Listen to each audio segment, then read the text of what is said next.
में बादलों से लगातार तबाही बरस रही है। देर रात चमोली में बादल फट गया, जिससे भारी नुकसान हुआ। अचानक आई इस आपदा के बाद कई घरों में मलबा घुस आया और फिर लोग जान बचाने के लिए भागने लगे। प्रशासन राहत बचाव कार्य में जुटा है।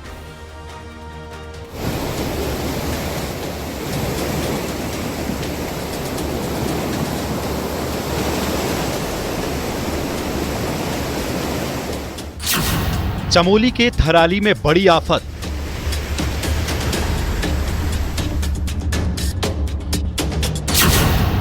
देर रात बादल फटने से भारी तबाही।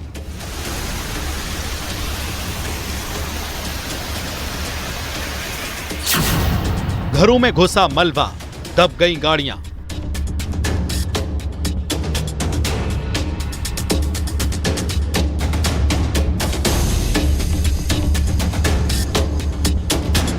अगस्त के महीने में उत्तराखंड पर कुदरत की ऐसी टेढ़ी नजर पड़ी है जिसने त्राहिमाम मचा दिया है।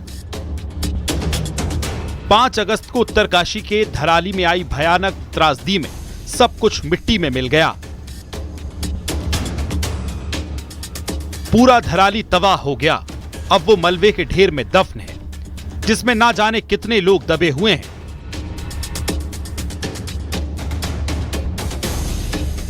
लेकिन अब धराली के बाद चमोली के थराली में बादल फटने की घटना सामने आई। रात 1 बजे की बात की यह घटना बताई गई है।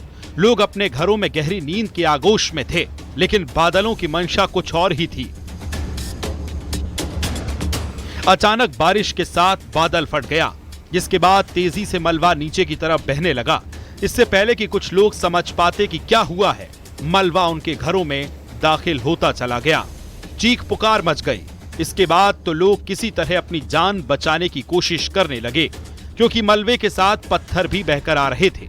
कई लोगों ने बड़ी मशक्कत के बाद अपनी जान बचा ली, लेकिन कई घर, दुकान इसकी चपेट में आ चुके थे।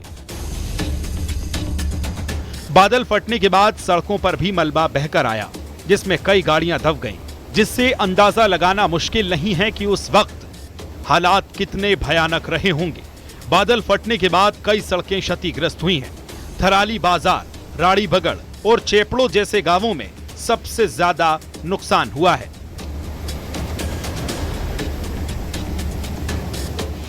सैलाब के नीचे उतरने से बरसाती नाले उफान पर आ गए और उसके आसपास जो घर थे वो भी नहीं बच पाए।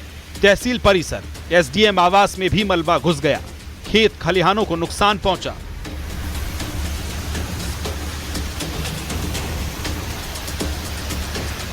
मौके पर एनडीआरएफ और एसडीआरएफ की टीमें रेस्क्यू के लिए लगी हुई हैं।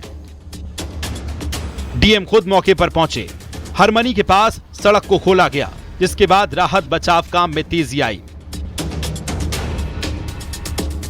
इसके साथ ही प्रशासन की टीम ने कई लोगों को सुरक्षित जगहों पर भेज दिया है। स्वास्थ्य विभाग की टीम भी मौके पर है। आपदा प्रभावितों की पूरी मदद की जा रही है। बेघर लोगों के लिए राहत कैंप बनाए गए हैं। प्रशासन सुनिश्चित कर रहा है कि जरूरतमंदों को सबसे पहले मदद मिले।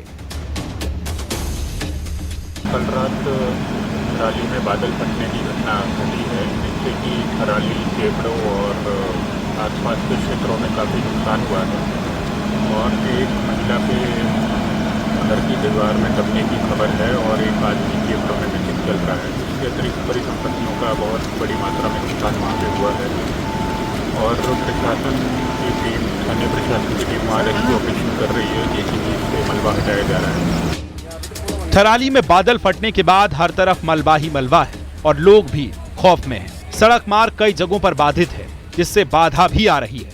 थराली सगवाड़ा मार्ग बंद है। बीआरओ की टीम सड़कें खोलने में जुटी है।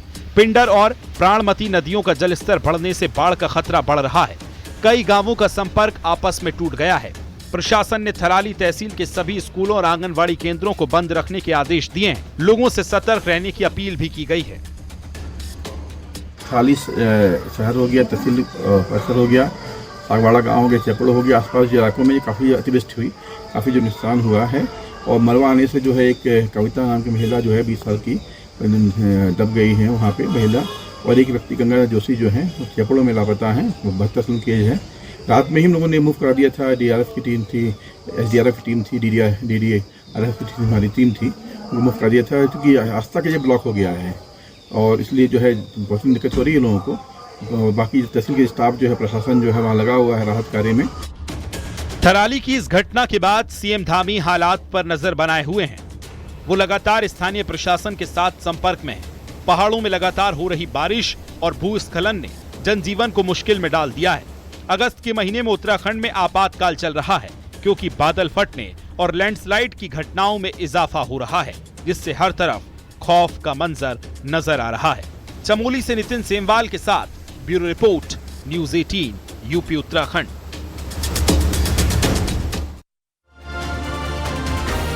यूपी में जहां नदियां उफान मार रही हैं, तो वहीं पहाड़ों पर खतरा बना हुआ है। देश के कई हिस्सों में बारिश मुसीबत बन चुकी है। आपको एक डिटेल रिपोर्ट दिखाते हैं।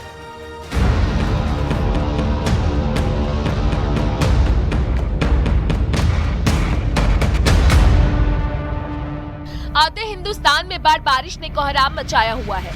यूपी में भी बारिश मुश्किल खड़ी कर रही है। गंगा यमुना नदी ने रौद्र रूप ले रखा है, जिससे निचले इलाके डूबे हुए हैं। वाराणसी में एक बार फिर भारी बारिश देखने को मिली, जिससे जल भराव के हालात बन गए।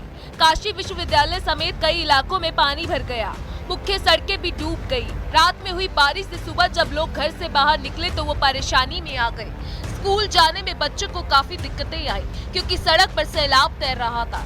बीएचयू अस्पताल परिसर में 2 से 3 फीट तक पानी भर गया। बीएचयू, बाबतपुर, हरुआ, चौबेपुर, लहरतारा, चांदपुर, सुंदरपुर चौक, कोदोलिया, मेदागिन, रोहनिया में रात भर हुई बारिश ने सड़कों को तालाब में तब्दील कर दिया। कानपुर में धीरे धीरे गंगा का जलस्तर बढ़ता ही जा रहा है। कटरी के कई गांवों के अंदर तक पानी भर गया है। लोगों ने पलायन करना शुरू कर दिया है। वहीं डीएम ने प्रभावित गांवों का निरीक्षण किया। अधिकारी इसका निरीक्षण कर रहे हैं और बाढ़ चौकियां इनके संपर्क बनाए हुए हैं, मगर इनकी परेशानी ये है कि कहीं ऐसा ना हो कि पानी का लेवल और बढ़े, उनकी गश्ती खराब। इस वक्त न्यूज़ 18 टीम एक ऐसे ही गांव में है जहां देख सकते हैं, जहां तक कैमरे की नजर जा रही है, पानी पानी और पानी भरा हुआ है। क्या बिजली खंभे और क्या यहाँ तक कि जो हैंड पाइप्स लगे हैं वो भी जलमग्न हो चुके हैं और पानी का बहाव आप देख सकते हैं कि कितना पानी का बहाव है। और ऐसे में ये बढ़ता गंगा का जलस्तर ग्रामीणों के लिए कहीं ना कहीं परेशानी का सबब बनती जा रही है। हालांकि गाँव में आने जाने के लिए ट्रैक्टर की सुविधा भी उपलब्ध है और राशन सामग्री पहले ही माननीय जनप्रतिनिधि की उपस्थिति में बांटी जा चुकी है। गांव वालों से जो बात हुई, उनका कहना है उन्हें अभी कोई असुविधा नहीं है। उन्हें विकल्प दे दिया गया है कि अगर वो चाहे तो बाहर आ सकते हैं। तो करीब 40-42 ऐसे परिवार हैं, करीब 167 लोग जो कि पानी में उस तरफ हैं, परंतु उन्हें कोई अभी समस्या नहीं है और ट्रैक्टर के कारण आवागमन भी है और स्वास्थ्य का भी कैंप यहाँ। पीलीभीत के पूरनपुर तहसील क्षेत्र के कई गांवों में शारदा नदी खौफ पैदा कर रही है। नदी ने भू कटान करने का सिलसिला शुरू कर दिया है, जिससे पानी जमीन को निगल रहा है। किसानों की 15 से 20 एकड़ भूमि की फसलें नष्ट होने की बात कही जा रही है। हरदोई में गंगा, रामगंगा और गर्रा नदियों में आए उफान से कटियारी और कटरी क्षेत्र में बाढ़ का कहर है। गांवों और स्कूलों में पानी की पैठ से जनजीवन अस्त व्यस्त हो गया है। प्रशासन ने सुरक्षा को देखते हुए 29 गांवों की बिजली आपूर्ति रोक दी। 35 बेसिक स्कूलों में ताले जड़ दिए गए।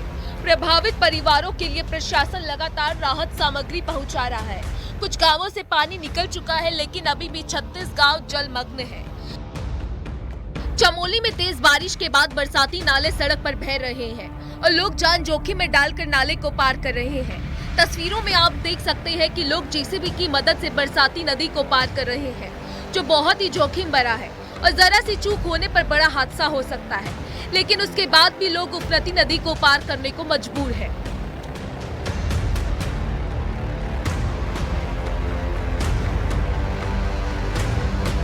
जम्मू कश्मीर के कठुआ में एक दर्दनाक हादसा सामने आया है। तेज पानी के बहाव में एक कार बह गई, जिससे कार सवार की मौत हो गई। सूचना मिलते ही बचाव दल मौके पर पहुंचा और कड़ी मशक्कत के बाद क्रेन की मदद से कार को बाहर निकाला गया। इस घटना के बाद इलाके में दहशत का माहौल है।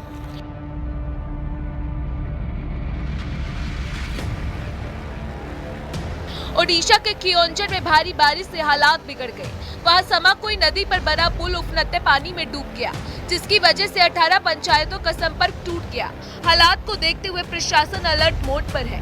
राहत बचाव टीमें तैनात कर दी गई है। लोगों को घर से बाहर निकलने से बचने की अपील की गई है और सुरक्षित जगहों पर जागने को कहा है। वहीं उत्तरकाशी के बड़कोट में बनी झील का पानी अब कम होने लगा है, जिससे स्थानीय लोगों और प्रशासन ने राहत की सांस ली है। सियाना चट्टी इलाके में मलबे के प्रवाह से बनी झील लगभग खाली हो चुकी है और इसका स्तर पुल से काफी नीचे आ गया है। हालांकि गंगोत्री मार्ग डबरानी से आगे बंद है और यमुनोत्री मार्ग भी सियाना चट्टी में बाधित है। अभी हम लोग सारी टीम मेरी सियाना चट्टी में है और कल जो हमारे एफर्ट थे वो आज पॉजिटिव रिजल्ट दिया है। कल जो एरिया हमारा देखा है लीक के अंदर था, आज करीब 12 फुट के आसपास पानी कम हो गया और एक चैनलाइजेशन रिवर को मिल गया है, एक प्रॉपर चैनल मिल गया है और हमारा ब्रिज भी अब सेफ है। सफाई चल रही है और ट्रैफिक मूवमेंट शुरू कर दी है। पुतला ब्रिज के नीचे जो बटेरा है उस पर अब हम लोग काम स्टार्ट करेंगे। एक दिन पहले झील ने लोगों को डरा दिया था, क्योंकि झील ने कई घरों को अपनी आगोश में ले लिया था। लगातार बारिश और उसके साथ बहकर आए मलबे की वजह से सियाना चट्टी इलाके में यमुना नदी पर अस्थायी झील बन गई थी। अब भले ही पानी कम होने लगा हो, लेकिन घरों के अंदर तक मलबा भरा हुआ है। Bureau report, news 18, UP Uttarakhand.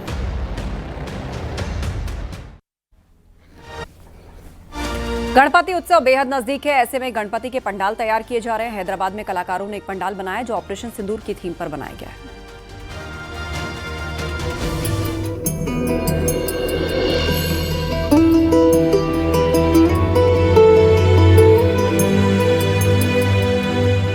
Ganesh उत्सव आने वाला है और ऐसे में देश भर में इसकी तैयारियां जोरों से चल रही हैं। गणेश उत्सव में जहां आकर्षक पंडाल देखने को मिलेंगे, वहीं कहीं खास प्रतिमाएं लोगों का ध्यान खींचेगी। गणेश चतुर्थी की रौनक इस बार हैदराबाद में कुछ खास दिखाई दे रही है। श्री मल्लिकार्जुन नगर यूथ वेलफेयर एसोसिएशन ने इस बार अपने गणपति को दिया है बेहद ही आकर्षक रूप। भारतीय सेना ने ऑपरेशन सिंदूर के तहत जिस तरह पाकिस्तान को पस्त किया, यहाँ उसकी झलक देखने को मिली है। ऑपरेशन सिंदूर की थीम पर गणेश जी की प्रतिमा बनाई गई है। स्थानीय कलाकारों ने लगभग 6 लाख रुपए की लागत से इसे बनाया है। ऑपरेशन सिंदूर थीम पर सजे इस पंडाल में गणेश जी वर्दी में दिखाई दे रहे हैं, वहीं चूहों ने राइफल थामी हुई है। इस प्रतिमा में BrahMos S-400 air defence system के मॉडल को भी दिखाया गया है। इस पंडाल से गणेश जी के प्रति श्रद्धा और देशभक्ति का संगम दिखता है। हैदराबाद के उप्पूगुडा में कलाकारों ने अपना हुनर दिखाया है। पंडाल में भारतीय सेना के पराक्रम की झलक भी देखने को मिलती है। अब तक पाकिस्तान के साथ भारत के जितने भी युद्ध हुए, उसमें पाकिस्तान बुरी तरह हारा है। पाकिस्तान के साथ हुए युद्धों को भी पोस्टर के जरिए दिखाया गया है। कश्मीर में आतंकी घटनाओं के भारतीय सेना के बदले को भी पोस्टर पर दर्शाया गया है। पहलगाम हमला जिसने पूरे देश को झकझोर कर रख दिया था, इसी के बाद भारतीय सेना ने ऑपरेशन सिंदूर चलाकर पाकिस्तान के आतंकी ठिकानों के साथ साथ उसके एयरबेस पर भी बड़ा प्रहार किया था। हैदराबाद का विशेष पंडाल लोगों को आकर्षित कर रहा है। इस समिति ने साल 2023 में चंद्रयान थीम चुनी थी और इस बार ऑपरेशन सिंदूर की थीम बनाई है। मुंबई में गणेश उत्सव के दौरान काफी धूम रहती है, लेकिन देश के दूसरे हिस्सों में भी गणपति उत्सव धूमधाम से मनाया जाता है, जिसकी तैयारियों ने जोर पकड़ लिया है। Bureau report, news 18।